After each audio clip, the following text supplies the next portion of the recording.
12ویں صدی میں شام کے علاقے میں بڑا سلطان اپنی فوج کے ساتھ ایک میدان میں خیمہ زن تھا۔ اس کے خیمے کے باہر ایک کم عمر لڑکی کھڑی تھی جو خیمے میں داخل ہونا چاہتی تھی، لیکن خوف کے مارے اس کا جسم لرز رہا تھا۔ آخر اس نے سہمے ہوئے انداز میں پردہ اٹھایا اور ڈرتے ہوئے اندر داخل ہو گئی۔ اس نے اندر جا کر دیکھا تو سامنے وقت کا سلطان بیٹھا تھا۔ سلطان نے لڑکی کو آتا دیکھ کر اسے سوال کیا کہ تمہاری آمد کا مقصد کیا ہے؟ لڑکی نے ڈرتے ہوئے کہا کہ میں آپ سے اعزاز مانگنے آئی ہوں۔ اعزاز اس شہر کا نام ہے جسے سلطان نے 38 دن کی لڑائی اور ہزاروں جانوں کی قربانی کے بعد فتح کیا تھا۔ اس شہر کو فتح کرنے کے لیے سلطان نے اپنی زندگی بھی خطرے میں ڈال دی تھی۔ سب کے باوجود سلطان اس لڑکی کو انکار نہیں کر سکا۔ سلطان نے اس لڑکی سے کہا کہ اگر تم اعزاز مانگتی ہو تو یہ علاقہ تمہارا ہوا، اور کافی زیادہ دولت تحفے میں دے کر اسے وہاں سے رخصت کر دیا۔ سلطان یہ بات جانتا تھا کہ اس لڑکی کو اس کے دشمنوں نے بھیجا ہے، لیکن پھر بھی سلطان نے اس لڑکی کو انکار نہیں کیا، کیونکہ یہ لڑکی سلطان کے محسن نور الدین زنگی رحمت اللہ علیہ کی بیٹی تھی، اور نور الدین زنگی رحمت اللہ علیہ کی بیٹی جس سلطان سے اعزاز شہر مانگنے آئی تھی وہ بھی سلطان کوئی عام سلطان نہیں تھا، اس کا نام صلاح الدین یوسف تھا۔ دنیا اس سلطان کو صلاح الدین ایوبی کے نام سے جانتی ہے۔ سلطان صلاح الدین ایوبی نے جس طرح اعزاز شہر ایک لڑکی کے حوالے کر دیا تھا، لیکن سلطان کو یہ سلطنت اس طرح پلیٹ میں رکھ کر نہیں ملی تھی، بلکہ اس کے لیے ہر قدم پر سلطان کو جنگ و جدل کا سامنا کرنا پڑا تھا۔ سلطان صلاح الدین ایوبی پیدائشی حکمران نہیں تھے، بلکہ سلطان کے چچا نور الدین زنگی رحمت اللہ علیہ کے کمانڈر تھے۔ اس حیثیت میں وہ اپنے بھتیجے کو بھی ہر جنگ میں اپنے ساتھ لے جاتے۔ اس دور میں اسلامی سلطنت کئی حصوں میں تقسیم ہو چکی تھی۔ عباسی سلطنت صرف بغداد تک محدود تھی۔ عراق اور شام تک زیادہ تر علاقے خود مختار حکمرانوں کے کنٹرول میں تھے، جو اکثر ایک دوسرے سے الجھتے رہتے، اور مصر پر فاطمی خاندان کی حکومت تھی۔ بیت المقدس سمیت فلسطین کے کئی علاقوں پر صلیبیوں کا کنٹرول تھا۔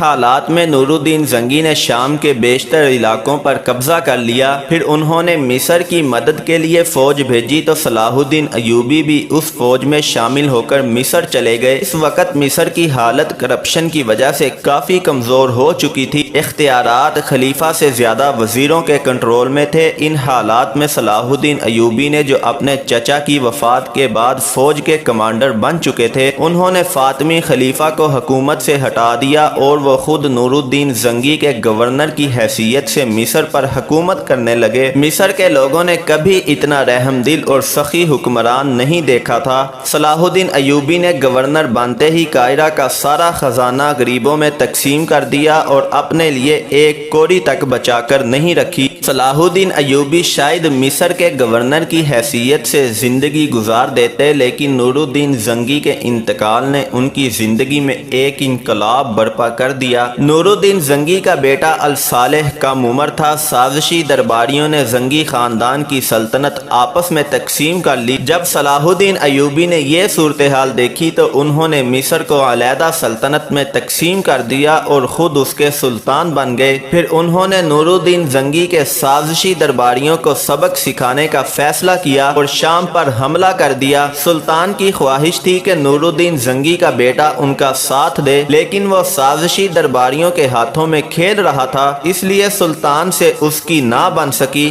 سلطان نے جلد ہی دمشق فتح کر لیا اور مصر سے لے کر شام تک بڑے علاقے کے حاکم بن گئے۔ سلطان رحم دل، سخی اور بہادر تو تھے ہی، لیکن ان کی سب سے بڑی خوبی یہ تھی کہ ان کا دل بہت بڑا تھا۔ وہ اپنے دشمن کی خوبی کی بھی تعریف کرتے تھے، اور اگر موقع ملتا تو اپنی پرانی رنجشوں کو بھلا کر اپنے بدترین دشمنوں کو اپنا دوست بنا لیتے تھے۔ اور سلطان کا ایک ایسا ہی دشمن تھا جو ان کے خون کا پیاسا تھا، لیکن سلطان کی مہربانی سے وہی دشمن ان کا سب سے بڑا دوست ثابت ہوا۔ یہ شخص فرقہ باطنیہ کا لیڈر شیخ سنان تھا جو شام میں ایک قلعے کا حکمران تھا۔ یہ فرقہ عام انسانوں کو ٹریننگ دے کر زبردست قاتل بنا دیتا۔ یہ قاتل فدائی کہلاتے تھے۔ فدائی حشیش کا عام استعمال کرتے تھے، اس لیے انہیں حشیشن بھی کہا جاتا تھا۔ بعد میں یہ لفظ انگلش میں اسیسن بن گیا، اس کا مطلب ہے خونی قاتل۔ یہ فدائی اتنے خطرناک تھے کہ مسلم دنیا کے بڑے بڑے حکمران ان کے نام سے کانپتے تھے۔ پھر ایک دن ان فدائیوں کو سلطان کے قتل کا حکم مل گیا۔ وجہ یہ تھی کہ نور الدین زنگی کے سابق امراء یہ بات سمجھ چکے تھے کہ وہ سلطان کو میدان جنگ میں نہیں ہرا سکتے، اس لیے وہ سازشوں پر اتر آئے۔ انہوں نے شیخ سنان کو مال و دولت کا لالچ دے کر اسے اس بات پر راضی کر لیا کہ وہ اپنے فدائیوں کے ذریعے سلطان کو قتل کرا دے۔ شیخ سنان مان گیا اور فدائی سلطان کے قتل کے لیے چل پڑے۔ پھر ایک خونی کھیل شروع ہو گیا۔ پہلے ایک قاتلوں کا گروپ آیا اور ناکام مارا گیا۔ پھر ایک قاتل سلطان کے خیمے میں داخل ہو گیا اور ان کے سر پر چھری سے حملہ کر دیا۔ سلطان کے سر پر پگڑی تھی لیکن اس کے اندر لوہے کا خول بھی موجود تھا، اس لیے چھری کا وار ناکام رہا۔ سلطان کے محافظوں نے فدائی کو قتل کر دیا، لیکن وہ فدائی قتل ہوا تو ایک اور آ گیا، اس کو قتل کیا تو ایک اور فدائی آ گیا اور وہ بھی مارا گیا۔ سلطان سمجھ گئے تھے کہ جب تک شیخ سنان کا خاتمہ نہیں ہوگا ان کی زندگی پر یہ تلوار لٹکتی رہے گی۔ چنانچہ وہ ایک بڑی فوج لے کر نکلے اور مسیاف کا محاصرہ کر لیا جہاں شیخ سنان موجود تھا، لیکن اس کو اس حملے کی کوئی پرواہ نہیں تھی۔ پھر ایک رات عجیب واقعہ ہوا جس نے سارے معاملے کا رخ بدل دیا۔ ہوا یوں کہ سلطان اپنے خیمے میں سو رہے تھے کہ اچانک ان کی آنکھ کھل گئی۔ انہوں نے دیکھا کہ خیمے کے اندر چراغ بجھ چکے تھے اور وہاں کوئی اور بھی موجود تھا۔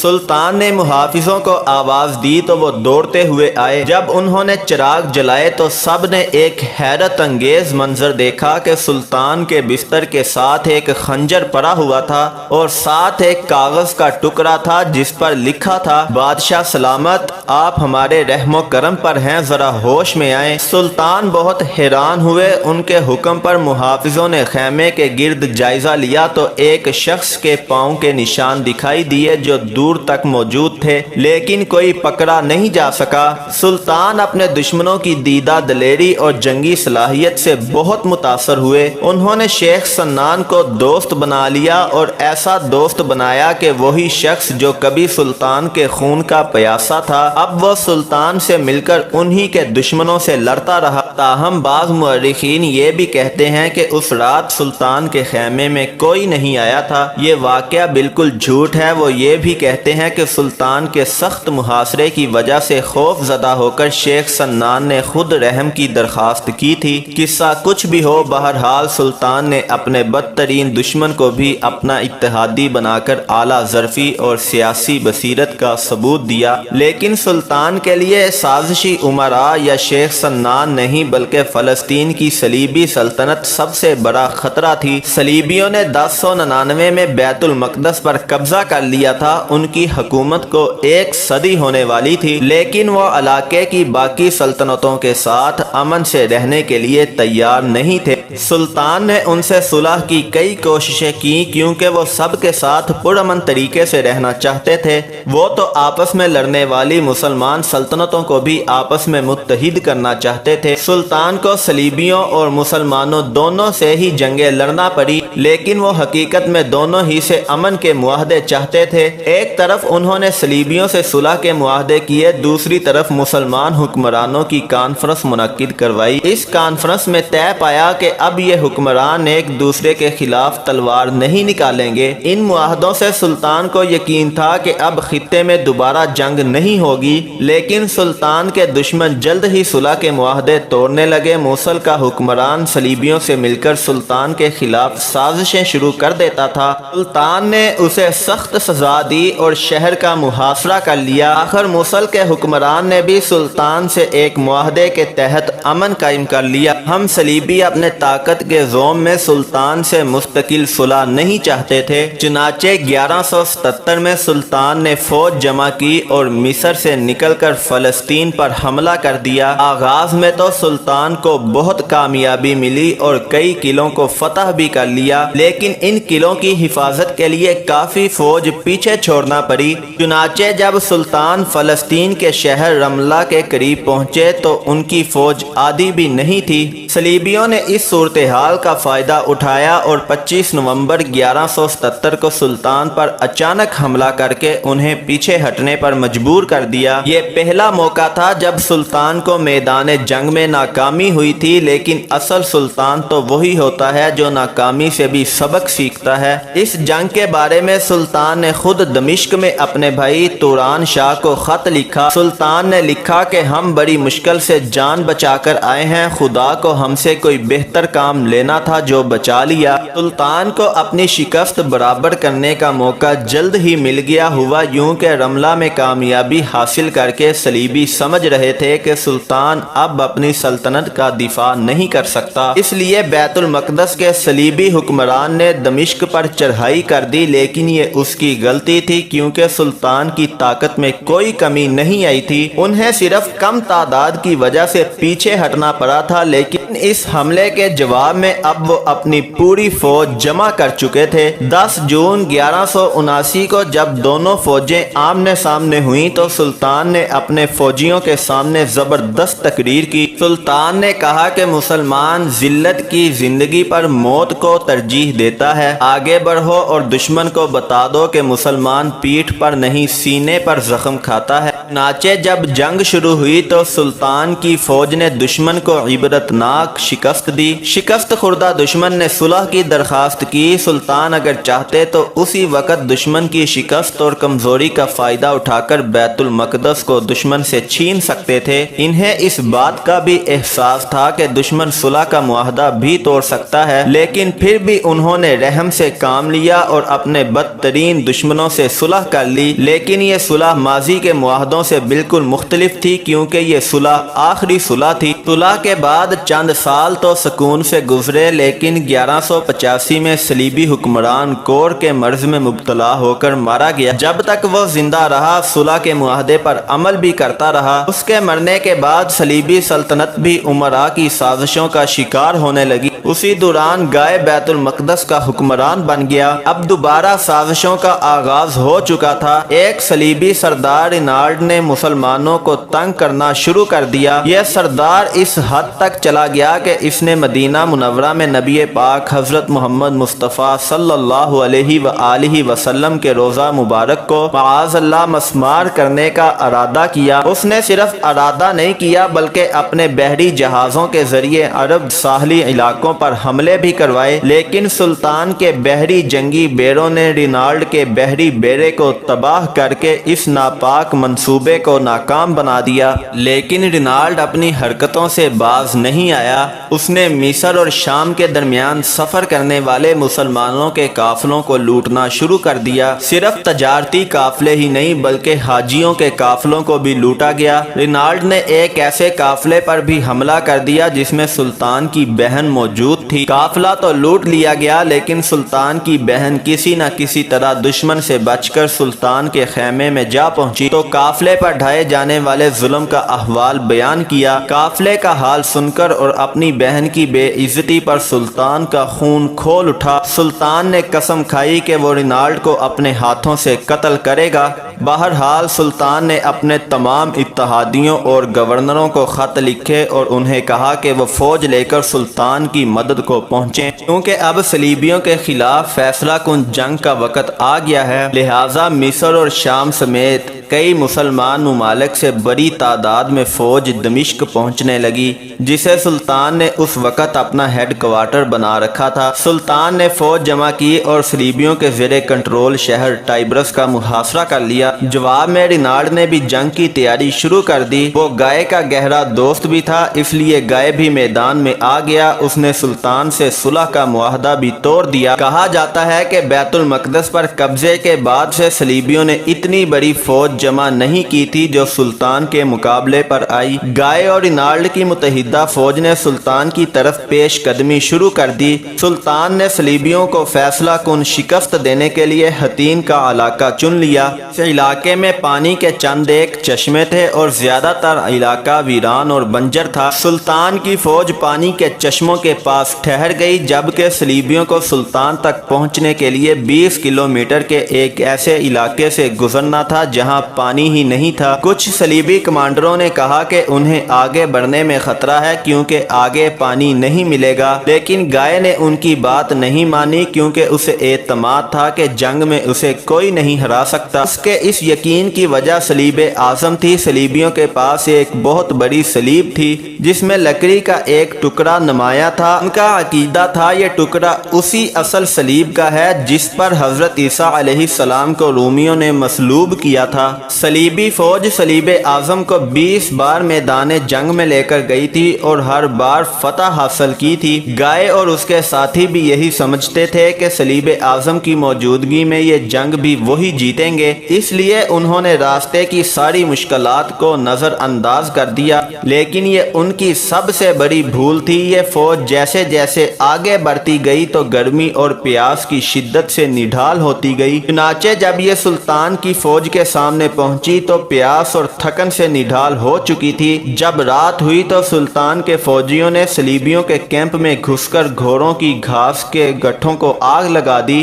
صلیبیوں کے پاس آگ بجھانے کے لیے پانی ہی نہیں تھا، جبکہ آگ کی تپش سے ان کی پیاس اور بھڑک اٹھی۔ آگ اور دھوئیں کی وجہ سے وہ لوگ رات بھر نہیں سو سکے۔ اگلے دن 4 جولائی 1187 کو سلطان نے صلیبیوں پر حملہ کیا۔ مسلمانوں نے زہریلے تیروں کی بارش کر کے سینکڑوں گھڑ سوار ہلاک کر دیے۔ پھر فوجی دستے آگے بڑھے اور دشمن پر ٹوٹ پڑے۔ صلیبی فوج کے زیادہ تر سپاہی لڑائی کے بغیر ہی میدان جنگ سے فرار ہو گئے۔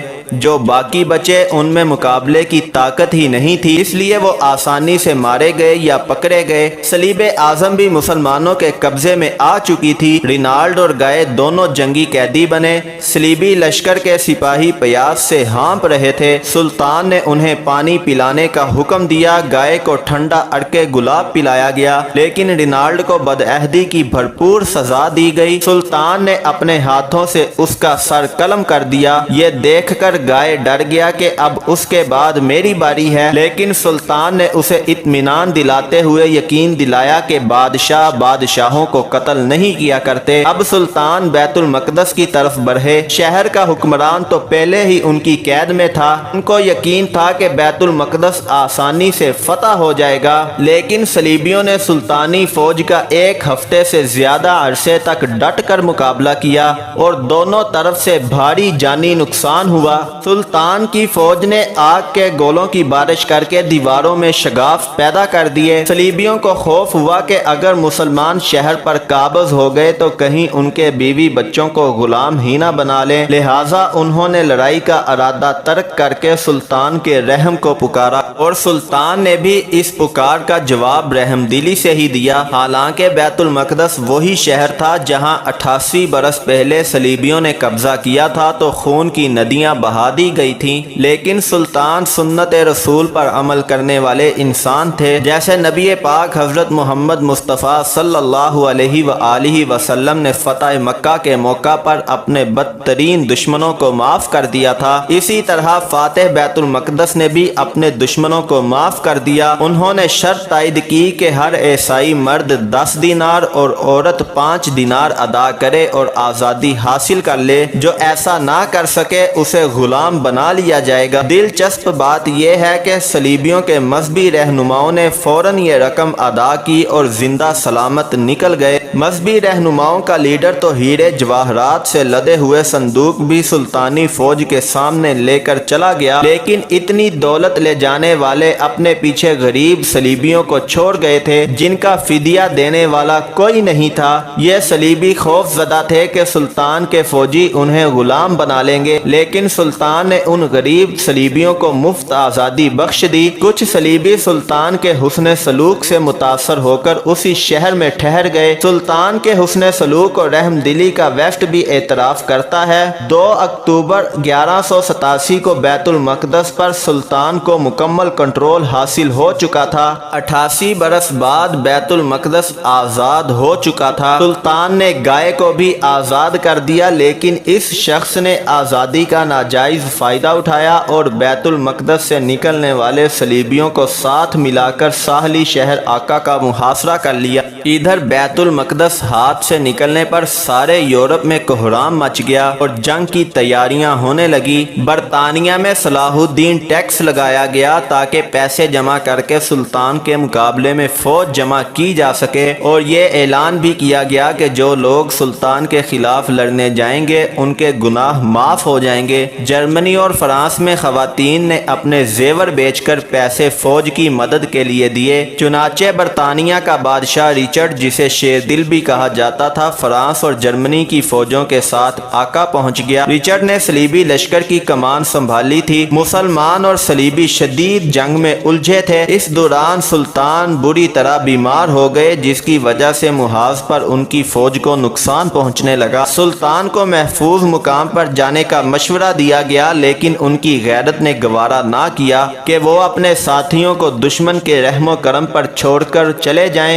دوران رچرڈ نے آقا پر حملہ کر دیا، جبکہ بیمار سلطان آقا والوں کی مدد کے لیے نہ پہنچ سکا۔ شہر والوں نے ہتھیار ڈال دیے۔ سلطان نے رچرڈ کو پیشکش کی کہ مسلمان قیدیوں کو چھوڑ دیا جائے تو ان کی صلیب اعظم انہیں لوٹا دی جائے گی، اور سلطان قیدیوں کی رہائی کے لیے تاوان بھی دینے کے لیے تیار تھے۔ تاوان کی رقم طے پا گئی اور پہلی قسط بھی بھیج دی گئی، لیکن رچرڈ نے یہ قسط لینے سے انکار کر دیا۔ اس نے بہانہ بنایا کہ تاوان کے معاملے پر کچھ بڑے صلیبی رہنماؤں کو اعتماد میں نہیں لیا گیا۔ رچرڈ کچھ عرصے تک بات چیت کرتا رہا، لیکن وہ جوشیلا اور جلد باز حکمران تھا اور جنگ کا شوقین بھی، چنانچہ وہ زیادہ دیر تک بات چیت نہیں کر سکا۔ اس نے عورتوں اور بچوں سمیت 4000 قیدیوں کو قتل کروا دیا۔ سلطان کو اس قتل عام پر سخت غصہ آیا۔ انہوں نے صلیب اعظم دمشق بھیج دی، جو پھر کبھی صلیبیوں کو واپس نہیں ملی اور تاریخ کے ریکارڈ سے بھی غائب ہو گئی، اور آج تک اس کا پتہ نہیں چل سکا۔ رچرڈ نے اس قتل عام کے بعد ایک اور شہر جافا پر قبضہ کر لیا۔ سلطان نے پیچھے ہٹ کر بیت المقدس میں دفاعی پوزیشن لے لی۔ رچرڈ بیت المقدس تک پہنچا، لیکن اسے فتح کرنے کی طاقت اس میں نہیں تھی۔ وہ جافا لوٹ گیا۔ سلطان نے جافا کی طرف پیش قدمی کی۔ اس موقع پر دونوں فوجوں میں شدید لڑائی ہوئی، لیکن کوئی فیصلہ نہ ہو سکا۔ اس دوران رچرڈ بیمار ہوا تو سلطان نے اس کے لیے شربت اور دوائیں بھجوائیں اور خود بھی عیادت کے لیے گئے۔ رچرڈ کو اب اپنے وطن کی یاد ستا رہی تھی۔ اسے یہ خبریں بھی مل رہی تھی کہ انگلینڈ میں اس کے بھائی جون نے اس کی حکومت کے خلاف بغاوت کر دی ہے۔ چنانچہ رچرڈ نے سلطان سے صلح کر لی اور صلح کے تحت جافا اور آقا سمیت کچھ ساحلی شہر صلیبیوں کے قبضے میں رہے۔ صلیبیوں کو بیت المقدس میں اپنے مقامات مقدسہ کی زیارت کی اجازت بھی دے دی گئی۔ یوں یہ لڑائی ختم ہوئی۔ رچرڈ انگلینڈ واپس چلا گیا۔ سلطان اور رچرڈ کی 3 سالہ جنگ ختم ہو گئی۔ صلیبیوں کی واپسی کے بعد سلطان بھی بے فکر ہو کر گھر لوٹ سکتے تھے۔ سلطان دمشق پہنچے، لیکن ان کے دل میں ایک خلش باقی تھی۔ سلطان کو حج کی بہت آرزو تھی، لیکن اپنی مصروفیت کی وجہ سے وہ اب تک حج نہیں کر سکے تھے۔ جب وہ دمشق واپس پہنچے تو اس سال بھی حج پر جانے کا وقت گزر چکا تھا، تو اس صدمے میں سلطان بہت روئے۔ جب حاجیوں کا ایک قافلہ واپس آیا تو سلطان ان کے استقبال کے لیے بہت دور تک گئے اور ایک ایک حاجی سے گلے مل کر روئے۔ واپسی پر انہیں بخار ہو گیا۔ وہ اس بری طرح بیمار ہوئے کہ کوئی ہوش نہ رہا۔